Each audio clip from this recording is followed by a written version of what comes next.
Bienvenido todo el mundo a este consultorio de bolsa que abrimos en Capital Radio en directo, también por el streaming de YouTube de Capital Radio, con Juan Esteve, director de inversiones de Cow Markets. ¿Cómo estás, Juan? Muy buenos días. Muy buenos días, Luis Vicente. Encantado de saludarte. Ha vuelto la tecnología, ¿has visto? Vuelve el mercado donde estaba después de las dudas del principio de semana. Sí, la verdad que sí. La verdad que el mercado ha vuelto a su cauce más o menos normal. Sí, correcto. ¿Qué es normal ahora? ¿Que estas subidas continúen? Porque ya estamos en el año electoral americano subiendo el promedio de lo que sube en un año electoral el mercado de Estados Unidos. Claro, ahora tengamos en cuenta que además de esta situación en Estados Unidos también vamos a una época estival en la que normalmente o de forma recurrente el mercado suele acarrear o suele tener menor volumen de negociación. Esto en algunos casos es peligroso, como hemos visto ya en varios años, ya que al tener menos volumen de negociación, si hay algún momento o hay algún periodo particular en el que se acrecenten las ventas, sí que podemos acudir o podemos encontrarnos en una situación de un mercado bajista. Esto lo recuerdo que ocurrió antes de la pandemia, de un par de 2 o 3 años seguidos, en las que vimos unas caídas realmente importantes durante el periodo estival. Y esto tiene sentido entre una situación en la que tenemos un mercado tremendamente alcista, una situación en la que tenemos un mercado en máximos, una situación en la que tenemos, como dices, un año electoral en Estados Unidos en el cual tenemos también cierta incertidumbre y una situación en la que, lógicamente, esa disminución de volumen de negociación puede ver implicada también unas sobreventas en momentos determinados. Con lo cual, yo sería muy cauto en este periodo que nos encontramos ahora, en este mes de julio, agosto, principios de septiembre, aunque principios de septiembre también suele ser el contrario, suele haber un aumento de negociación. Pero yo sería bastante cauto porque podemos encontrarnos en una situación bastante volátil. Bueno, si te parece, vamos a empezar a invitar a nuestros oyentes a que te pregunten claro. En directo. El teléfono, mientras estamos en directo aquí en la radio, porque hay muchas personas que lo ven en podcast o incluso en diferido, luego en YouTube también, es 912833333. El correo electrónico es oyentes@capitalradio.es. Y el WhatsApp, vía favorita, para preguntar a Juan Esteve, es si lo usas como buzón de voz, es decir, puedes dejar la pregunta grabada con tu voz en el WhatsApp, que es el 687 050 600. Creo que hay varias preguntas acumuladas y algunas coinciden. Hay mucha expectación con AENA, que es además hoy el gran protagonista en la bolsa española y uno de los protagonistas de la bolsa europea, en la que efectivamente se nota un menor volumen, pero esto no quita que AENA esté disfrutando desde primera hora de la mañana de un buen comportamiento después de apuntar lo que todo el mundo esperaba que apuntase, que tal y como va el turismo, pues el tráfico de pasajeros en los aeropuertos pues va a subir más de lo que se pensaba, ¿no? Lógicamente, al final tengamos en cuenta, ya lo hemos hablado en varios consultorios, el sector turismo en España es un sector muy predominante, un sector que tiene mucha atracción hacia los inversores y más en este periodo, porque al final es cuando realmente tenemos unas subidas importantes o tenemos un incremento de viajeros. Entonces, empresas como AENA, IAG, sector turístico en general, hotelero, suelen tener un cierto agrado o suelen tener cierta rotación de las carteras hacia este tipo de inversiones. Independientemente de esto, si vemos el gráfico de AENA, vemos que está después de los movimientos o de este gap que tuvo también o ha tenido durante esta sesión en el que ha pasado de 188 del cierre a 189, que está más o menos ahora, ahí tenemos un gap alcista, con lo cual estamos también en una situación de máximos históricos. Esto tenemos que tenerlo, esto lo podemos ver por 2 vías, como hemos comentado muchísimas veces. Una parte es, estamos en una empresa en la que están máximos históricos y hay escuelas de inversión que nos dicen que lógicamente está en el mejor momento, con lo cual sería una buena situación para invertir. Y también tengamos en cuenta que no tenemos unos referentes técnicos. Sí que tendríamos quizá un soporte que estaría en 188, como he dicho anteriormente, pero también tengamos en cuenta lo que he comentado anteriormente, que suelen ser empresas, o son empresas, un sector, mejor dicho, el que suele atraer muchísimos inversores e inversoras en este periodo, porque lógicamente es cuando ven incrementados sus beneficios y eso se va a ver reflejado en las próximas presentaciones de resultados. Personalmente, es un sector que me gusta, yo lo he dicho muchísimas veces, y me gusta más durante este periodo. Para el final, en el IBEX 35 y en la economía española, es un sector tremendamente relevante y es un sector que acapara todas las miradas y sobre todo en estos periodos. Pues AENA ha sido nuestro primer protagonista en el consultorio, en el WhatsApp de Capital Radio. Vamos a escuchar preguntas para Juan Esteve. Hola, adelante con la primera. Buenos días. Buenos días. Quería saber la opinión del experto para entrar en Fluidra en estos momentos. Wow. Si es recomendable o no es recomendable. Si no es recomendable, que me aconseje otro valor para entrar. Siempre de la bolsa española. Muchas gracias y muy buen día. ¿Le preocupa o le interesa la bolsa española en particular? Bueno, Fluidra es noticia esta semana porque un competidor suyo americano, Pool, un fabricante de piscinas como Fluidra, hizo un profit warning, hizo una advertencia de que, bueno, pues cuidado, que las cosas no pueden ir como se esperaba. ¿Qué opinas de Fluidra, Juan? A mí es una empresa que me gusta, pero es una empresa en la que no estaría invertido. Quiero decir, es una empresa que me gusta como compañía, es una empresa que ha hecho un trabajo muy bueno empresarial durante los últimos años, pero personalmente yo creo que, a relación de lo que decías también de esta empresa americana que ha hecho un profit warning, yo creo que ahora mismo sería bastante cauto en tener una inversión en esta compañía. Tengamos en cuenta también que ha hecho un gap bastante importante del 24 de junio, tenemos un gap que fue desde los 21 hasta prácticamente los 20. En análisis técnico siempre decimos que esos gaps suelen tender a cerrarse en un periodo determinado, no sabemos, un periodo indeterminado, no sabemos cuándo va a ocurrir ese movimiento, pero sí que estamos viendo cómo desde el principio de año la compañía ha tenido una volatilidad bastante importante. Ha llegado a unos máximos de 24,38, ahora está en 19,98.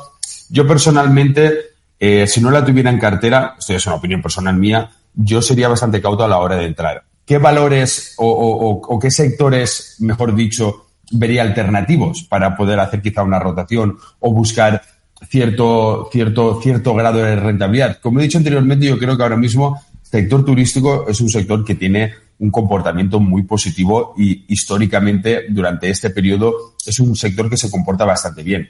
El sector bancario también me gusta. Un valor en concreto, quizás sería un poco atrevido decirlo sin conocer cuál es la distribución que tiene el oyente en la cartera o cuál es su perfil de riesgo. Ya digo, yo personalmente me decantaría más hacia el sector turístico y al sector bancario. Más hacia el sector turístico, y hemos empezado hablando de AENA, así que lo hemos tenido enfocado desde el primer minuto. Sí. Veamos, en el chat de YouTube están dejando también nuestros espectadores algunas preguntas para Juan. Diego Martínez, buenos días, buen momento para entrar en Gestamp, cíclica que ahora mismo nadie quiere y con números estables. Y dar las gracias. Gestamp es una empresa que fabrica componentes, ¿no?, para el sector de la automoción. Sí. Si lo vemos en análisis técnico, no pinta muy bien, la verdad, porque tenemos, perdón que se me ha ido, Gestamp, automoción, se me ha ido el gráfico. Técnicamente no tiene un comportamiento muy positivo. Estamos viendo o podemos ver en el gráfico perfectamente cómo desde julio del año 2023 ha ido acumulando caída tras caída, tras caída, tras caída, tras caída. Técnicamente los gráficos no nos invitan a poder hacer una entrada. Fundamentalmente es una compañía que tiene que actualizarse personalmente.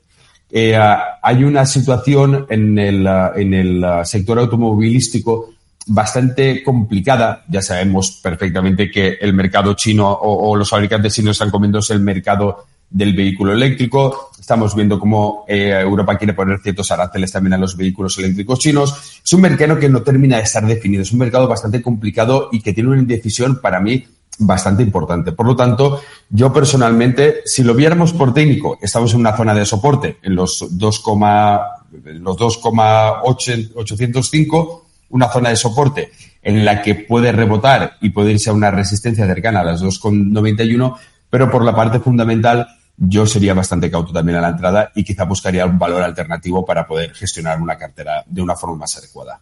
Pues visto Gestamp, escuchamos la siguiente pregunta para Juan. Adelante, buenos días. Hola, buenos días. Pregunto por Engie. Las tengo con pérdida del 10% y no sé, me da miedo las elecciones francesas y no sé qué hacer. Si mantenerlas o las vendo ya y paso a otro sitio. Muchas gracias. Muchas gracias, Engie. Debería haber puesto usted, ¿verdad? Bueno, ya lo sabe, seguro, un stop loss, un stop de pérdidas y ejecutarlo, un 10%, es aguantar bastante. Es aguantar bastante. Yo, viendo la situación que existe en Francia y viendo todos los analistas y viendo todas las comunicaciones que nos están viniendo, nos alerten de cierta cautela. Por lo tanto, claro, un 10% es lo que dices tú, Luis Vicente, y se debería haber puesto quizá un stop loss mucho antes para evitar esas pérdidas o contener quizá esas pérdidas para un momento determinado. O sea, eso sirve tanto para Engie como para cualquier valor. Yo personalmente, y ya vistos dónde estamos en ese mercado, aquí la decisión tiene que ser ya más de cara al oyente, pero yo personalmente sería bastante cauto. Estoy siendo muy negativo esta mañana, pero no porque yo sea negativo, sino porque realmente la situación así lo confiere. Yo sería bastante cauto porque sí que podemos tener cierta volatilidad. Tengamos en cuenta que uno de los patrones estacionarios que existen en las bolsas, sobre todo en la bolsa americana y también en las europeas, es cuando hay un cambio de presidente. Cuando hay un cambio de gobierno en los países suele acarrear cierta volatilidad en los mercados y esa volatilidad en muchos casos suele ser negativa. Tengamos en cuenta que a los inversores y a las inversoras no nos gustan los cambios. Nos gusta que todo esté claro, que todo esté pausado y que todo esté bien. Esos cambios acarrean cierta volatilidad y, lógicamente, esa cierta volatilidad puede verse reflejada en muchos valores, concretamente también en Engie. Vuelvo al chat de YouTube. Escribe Oui. Hola, buenos días. ¿Cómo ve Juan Esteve la situación del valor Wacker Chemie? El RIC del mercado alemán donde cotiza es WCH. Wacker Chemie. Este valor no me suena a mí que haya aparecido en nuestro consultorio. No. Así que vamos a echarle a conocerlo por primera vez. Wacker Chemie. Sí, WCH. Estamos viéndolo en tiempo real. Así que nuestros oyentes tengan un poco de paciencia mientras lo localizamos y nos lo presentan. Bueno. A ver, es una empresa química multinacional fundada en 1914, está controlada por la familia, por más del 50% de las acciones. Vale. Bueno, es una empresa química, básicamente. Sí. Si vemos el gráfico tampoco es muy halagüeño. Tenemos desde sus máximos, que los cumplió también en julio del año 2022, como ha ido acumulando caída tras caída, ha tenido algún rebote, pero si nos vamos a la parte técnica, ahora mismo estamos justamente en un soporte bastante importante, por lo que veo, que se estaría en los 94,62, un soporte que tocó ya en febrero del año 14, tocó también, bueno, 2 veces en el febrero del año 14, pero podría estar dibujando también en cierto grado, si lo viéramos, un hombre cabeza a hombro y ahora mismo podría estar en la clavícula. Con lo cual, si hiciéramos caso a este patrón, a un patrón de hombro cabeza a hombro, podría tener cierto rebote. Aún tenemos una bajada, o aún tenemos un soporte un poco más lejano, que estaría en el 91,58 o a través de los 91. Claro, aquí podríamos esperar, yo aquí sí que sería quizá más paciente y ver si consolida realmente estos niveles en los que está actualmente y consigue un rebote.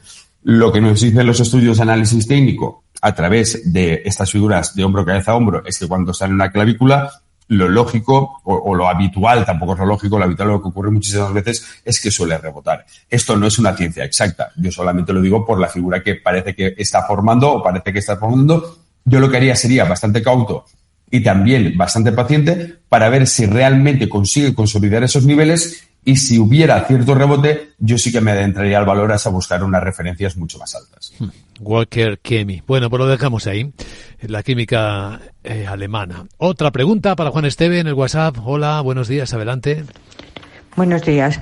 Ante todo, gracias por el programa y por su ayuda. Estoy pensando entrar en la compañía Endesa. Es para ver si me la podía analizar el señor analista y decirme cuál sería el buen punto de entrada y si es ahora o mejor es esperar, dado en la época estival que entramos, a ver si me la puede analizar y me puede dar un punto de entrada y qué recorrido la dé. Muchísimas gracias. Muchas gracias. Esta sí que es conocida y familiar. Endesa, vamos a ver. Sí. A mí Endesa sí que es una compañía que me gusta. Tengamos en cuenta también, y esto es algo que debemos de visualizar en el gráfico, que desde marzo de este año está acumulando unas subidas bastante importantes. ¿Por qué digo que tenemos que tener en cuenta esto? Porque nos estamos acercando a 2 zonas de resistencia que han funcionado bastante bien en el pasado. Una estaríamos en torno a los 19,50 y luego tenemos otra que estaría alrededor de los 19,80. Claro, aquí aquí podríamos tener dos tipos de operativa. Una operativa a corto plazo en la que tuviéramos en cuenta, lógicamente, esos niveles que he dicho, que serían 19.50 y 19.80, porque en esos niveles, 19.50, si lo supera, se puede ir directamente a los 19.80, pero una vez en los 19.80, esa resistencia, es muchísimo más fuerte que la anterior. Si consiguiera subir o superar esa resistencia, tenemos vía libre hasta los 21, con lo cual podríamos tener dos tipos diferentes de operativa. La primera, que nos acercáramos a la segunda resistencia, porque estamos ya prácticamente en la primera, y si conseguimos superar y consolidar esa segunda resistencia, sí que tendríamos un camino mucho más largo hasta las 21,51. Independientemente de esto, yo sería cauto también, porque tras esa subida que estamos teniendo desde el mes de marzo, puede ocurrir que con estas dos resistencias pueden haber cierta toma de beneficios. Pueda consolidar el valor, podamos tener cierta fase de estancamiento, cierta fase de lateralidad y luego volver a recuperar unos movimientos importantes. Que vayamos a una zona, o que, como decía el oyente, esta zona o este momento estival, no tiene por qué tampoco ser un repulsivo a la hora de poder invertir. Tengamos en cuenta que, aunque sí que es cierto que hay menos consumo por unas partes, tenemos más horas de luz, tenemos mucho más consumo por otras partes, como pueden ser pues aires acondicionados, motores de piscina, etcétera, etcétera. Con lo cual, no creo que sea algo relevante, o muy relevante, mejor dicho, a la hora de tener en cuenta para poder tomar una decisión de entrada o de salida en el valor. Nos escribe un correo desde su móvil Alberto y dice: ¿qué explicación puede haber para que AENA esté tan bien y Amadeus no tanto? ¿Por qué esa diferencia si este mostrara similar evolución a corto plazo? Bueno, Amadeus tiene que ver mucho, claro, con las líneas aéreas, porque es la tecnología que se usa para hacer las reservas y las compras de billetes aéreos. Correcto. A ver, aquí tengamos en cuenta dos puntos concretos. AENA opera en el territorio español y Amadeus es más global, con lo cual sí que tienen una relación porque estamos en el mismo sector, en el sector turismo, pero es lo mismo que podríamos pensar, por ejemplo, por qué Bankinter o BBVA o Banco Santander tienen mejor comportamiento que los mismos valores del mismo sector. Al final son empresas diferentes en las que tienen una gestión totalmente diferente, tienen unas vías de entradas diferentes, aunque sí que están en el mismo sector y van relacionados, pueden tener unos ciertos comportamientos que suelen ser o pueden ser bastante paralelos, con lo cual no deberíamos de tomar una referencia clara en que si AENA está comportándose muy bien, ¿por qué Amadeus no está haciéndolo tan bien? Las mecánicas de las empresas son totalmente diferentes, los márgenes de beneficios, los mercados a los que se expanden, tiene diferencias que deben de ser consideradas a la hora de tomar esas decisiones. Todo esto hay que tenerlo en cuenta, efectivamente. Vuelvo al chat de YouTube, donde nuestros espectadores, en este caso, nos dejan preguntas. Francisco Javier te pregunta: ¿cómo ves Airbus después de estas caídas? Esta semana, efectivamente, hizo una revisión de las entregas que iban a impactar en sus resultados y también corrigió. Y eso que su competidor Boeing no para de acumular problemas. En eso sí que se mantiene una ventaja competitiva, pero tiene sus propios problemas, Airbus.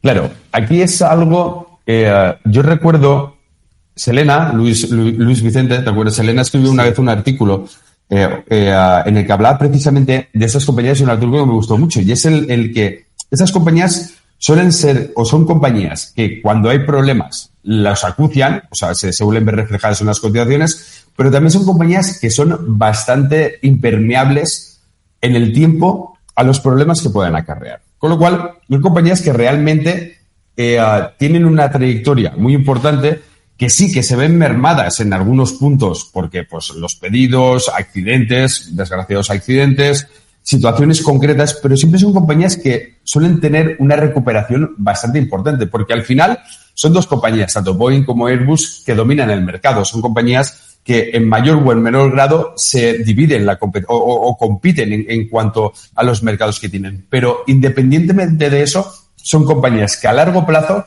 siempre han tenido un comportamiento positivo. Con lo cual, yo no me quedaría en estas compañías, no serían compañías que yo personalmente tuviera para un corto plazo, o sea, para hacer inversiones en horizontes temporales pequeños. Son compañías que tendría para horizontes temporales alargados. ¿Por qué? Y teniendo en cuenta la volatilidad que estoy comentando. Porque al final son compañías que poco a poco acusan esos problemas que puedan tener, tanto de pedidos, accidentes, etcétera, etcétera, pero se recuperan muy bien de esos problemas. A los inversores se nos olvida muy rápido esos desgraciados accidentes o esos pedidos que se han retrasado. Y son compañías que poco a poco van haciendo su camino. Y a mí, personalmente, Airbus, para una cartera a largo plazo, la veo una opción muy correcta. Pues visto, Airbus. Escuchamos la siguiente pregunta para Juan Esteve, director de inversiones de Cow Markets. Buenos días. Hola, buenos días. Quisiera preguntarle a lo que le parece cambiar el Deutsche Bank, que tengo con ciertas pérdidas, pero veo que no tiene mucho movimiento, por Naturgy. A ver si podía ir a buscar los 28 euros, bien sea por OPAS o por técnico. A ver qué le parece y que me comenta. Nada más, muchas gracias. Cambio de todo, querido amigo, porque es cambiar un banco por cambiar de todo. Una empresa energética, ¿verdad? Sí, es un cambio importante. A ver, Deutsche Bank sí que es cierto que desde hace ya unos años está acumulando ciertas dudas por parte de los analistas y por parte de los inversores. Naturgy tampoco es una opción que yo vea muy clara, muy positiva.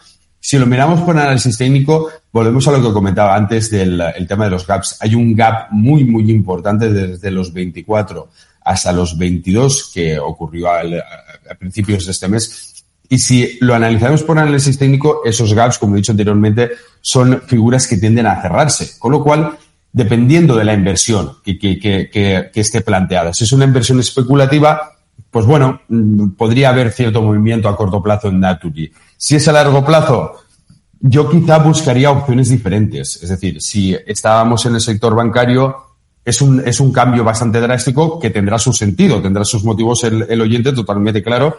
Pero yo quizá, en lugar de Deutsche Bank pasarlo por Naturgy, cambiaría Deutsche Bank por algún valor del sector bancario español. Yo creo que tiene quizá más sentido, pero claro, esto hablo desde el desconocimiento de cuál es la estructura de la cartera. Pero si nosotros en la cartera hemos hecho una diversificación sectorial, por ejemplo, en la que tenemos una diversificación sectorial en sector bancario, quizá esa rotación no la haría tan agresiva y me iría a un sector bancario español que quizá tiene mucho más recorrido o mejor comportamiento del que pueda tener Deutsche Bank. Muy bien. Una muy rápida antes del minuto de oro y es simpática de Álvaro Mateu por YouTube. Dice, ¿qué hacemos con Nvidia este verano? También a la vista de las elecciones americanas. ¿Conservarías? Yo sí. ¿Sí? La respuesta corta es sí. O sea, la respuesta larga es que es una compañía que, aunque pueda acarrear cierta volatilidad, como ya hemos visto, una compañía que ahora está en boca de todos, tiene un FOMO increíble. Yo es una compañía que desde hace muchísimos años personalmente tengo en cartera, porque es una compañía que creo que tiene un futuro muy importante. ¿Que pueda tener cierta volatilidad? Totalmente. Pero, como bien sabes, Vicente, a mí el sector tecnológico me tira muchísimo y Nvidia es una de las compañías que más gracia me hace actualmente. Bueno, pues todo el mundo espera al final de este consultorio de bolsa que llegue el minuto de oro. Así que, Juan Esteve, ¿cuál es tu idea de inversión para poner el colofón a este buen rato de radio, este consultorio en el que hemos oído a muchos oyentes con sus preguntas? Ya he dado alguna pista, pero bueno, vamos a ello. Primeramente, sector tecnológico, Estados Unidos. Sector tecnológico, obviamente tendría una compañía de gran capitalización, como hemos dicho, Nvidia, pero no dejaría de lado las empresas de pequeña y gran capitalización, sobre todo en sectores disruptivos, aeroespacial, inteligencia artificial, computación, etcétera, etcétera. Y luego, en España, no olvidaría el sector turismo, como hemos comentado, y obviamente el sector bancario, que es un sector que todavía creo que tiene mucho que decir durante este año 2024. Pues ahí están ideas estratégicas para este momento de mercado. Con el verano por medio, recordamos siempre a nuestros oyentes y espectadores que el verano es zona de riesgo en las inversiones, ¿eh? Algunas de las noticias de los cisnes negros de nuestra historia reciente han ocurrido en pleno mes de agosto, ¿verdad? Sí, totalmente. Así sí, que... además por eso decía al principio que hay que ir con cautela, porque en los meses de agosto hay un poco volumen y misteriosamente los cisnes negros suelen ocurrir además en estos meses. Así que recomendación saludable, no os despeguéis de Capital Radio y de personas como Juan Esteve para seguir lo que está ocurriendo. Juan Esteve, director de inversiones de Cow Markets, gracias y buen día. Un placer como siempre, un abrazo.